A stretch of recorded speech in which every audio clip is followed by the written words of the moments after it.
Hello, Parlay podcast listeners. I'm Bradley Rist. I'm the head of the podcast department, and I love going over some poetry. So let's do that today. Yes, we will do that.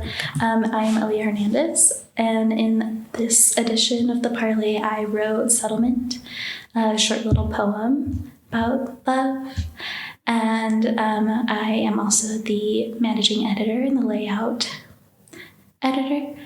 My history with the Parlay, I was in the same role positions with the first edition of the Parlay, so it's been a long journey, but really glad to have gone along on it. Let's go. So yeah, hopefully this little podcast episode will help our listeners explore the Folsom Lake community and further, and also just kind of get a little bit of familiarity with poetry, since I know it can be intimidating for people. Although I think your poem is quite welcoming, to be honest. Oh, that's great. I always hope that I'm not too difficult of a poet to understand. No, I think you're one of the easier ones for sure. Perfect. That's my goal. Yeah. So, Settlement. Did you have anything on the, roots, dare I say, of the poem? Yeah, I think a good place to begin with the roots of the poem is actually the title that I thought so deeply about. I was thinking a lot about young but long-term relationships. You hear a lot of narrative around young couples settling down early in life. And while I think there's definitely examples of that being a negative thing, I've been seeing a lot of examples of it being a very positive thing. And so I was taking the term they settled down or they settled for each other, and kind of turning it into a place of growth. More so having the message be they have created a settlement with each other, a place of a new beginning and an intertwining of their lives. Yeah, I see how we're moving away from that negative connotation of early love, especially Shakespearean ideas were very anti-early love, like Romeo and Juliet and stuff. Yeah. It's a parody on that. So I think I see how we're moving towards a more positive, positive side of early life, and I like how you show that here. Thank you. First line, let me plant my roots in your brown eyes, the only earth I have the capacity to know. Just for solid interpretation for people, that line would refer to the earth is so vast, and so I'm choosing to settle in just this one person knowing. Yes, when you...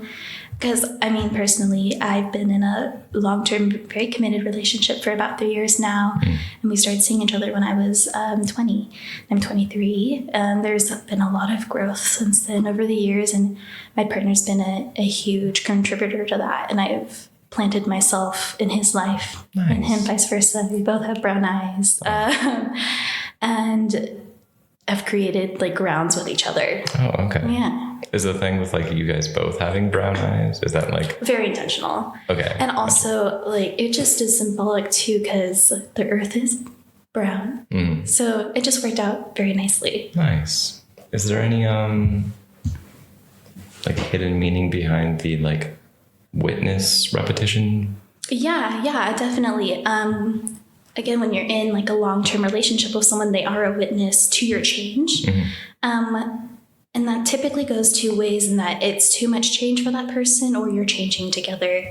So me saying be a witness to these changing things is please stay and witness me change, and I'll witness you change, and we'll change together. I see. Yeah. Okay, yeah. I liked the use of the word witness, because I feel it implies more independent yet still supportive kind of relationship. Yeah. Instead of just a extreme interconnection that's reliant on each other. It's still separate and independent, which I like.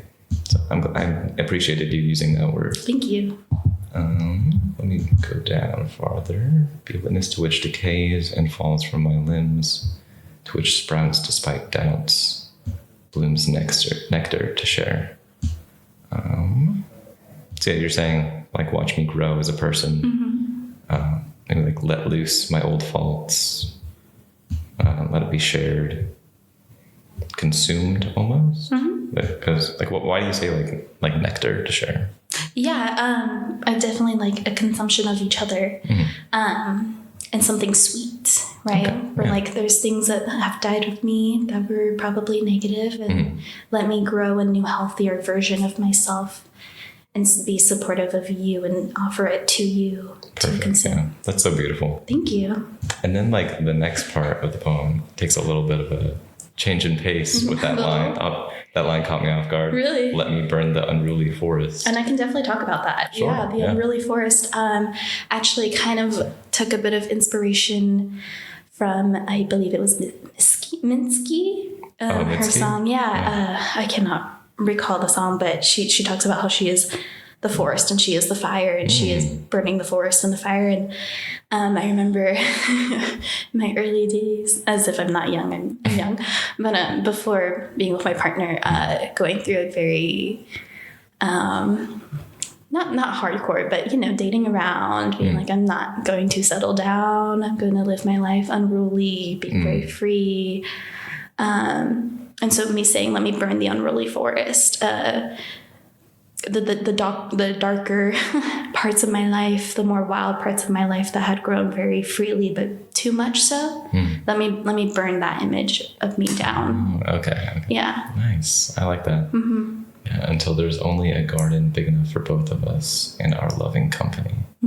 I see. So is it also like a little bit, because like the way that I interpreted it was like almost like, let me like be angry almost? Sure, yeah. It is a lot of, let me deconstruct this life that I had been living before, so that I could build something new and simpler. Because I saw it like connecting to the whole like be a witness thing. So like you're still like independent, and so you're fighting your own like your own things and whatnot. But it's still like, I still love you in the end. Yeah. Yes. So that's super nice.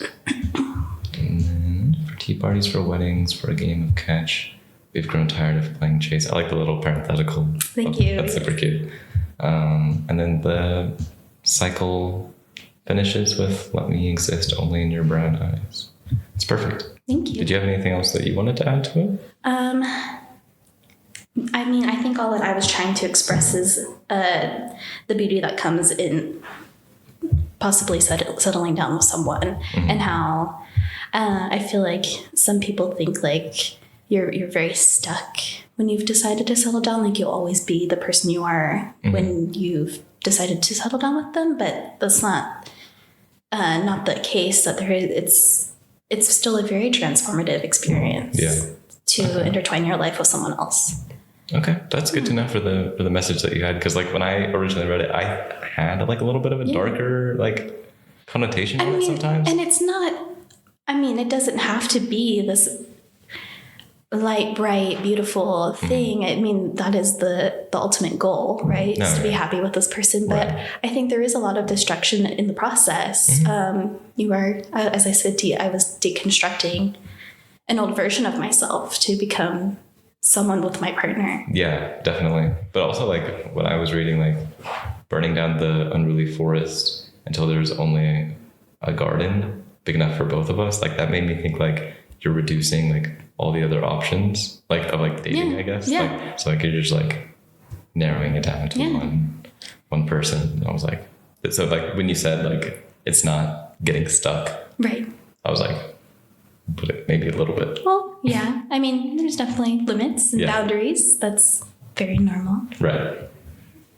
Well, thank you. I think it's a really beautiful poem. Thank you. I was very curious to see what you'd say about it. I love hearing your thoughts about poetry. So. I know my initial reaction to it was like a very like muted, because I was so like, I was just like, it's a very pretty poem. It's a poem. It usually takes time to read and like fully like digest poetry, and so hopefully the podcast helps people digest it as well. I hope so too.